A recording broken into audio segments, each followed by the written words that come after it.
Every night when the rover goes to sleep on Mars, we get the downlink from it. It tells us what it did that day. And while the rover is sleeping, before it wakes up the next day, we have to figure out what it's going to do on that next day. And this is really a mission where we're on Mars. We don't know what it's going to find. So we have to be able to figure out, hey, what's the next interesting science thing we want to do? What's the next cool place we want to go, or the next thing we want to explore? And we have to figure that out by the next day. And so we really only have 12 to 16 hours to be able to come up and figure out what we're going to do, and then build all the commands that we need to send to the rover, which is really like programming software, and do that programming overnight and get it all working perfectly, so that when we upload it to the next day, there's no bugs in that software. Everything's working great, and then the rover goes off and does what it's going to do that day, and then repeat it all the next night.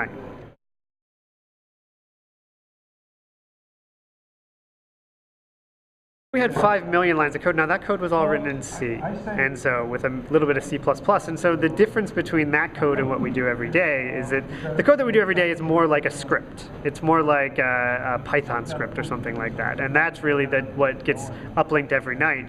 And so when you're talking about that type of code, it's not exactly comparable to 5 million. It's not like we're rewriting that software that's on board the rover.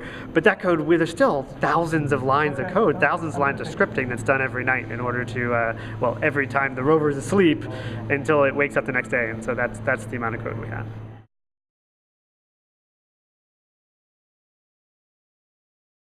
We are always worried about this priceless asset we have on the surface of Mars. I mean, you have to think about the 10 years it took to build this rover and to get it there, and then all of the work and all the money we spent to land it once it got to Mars.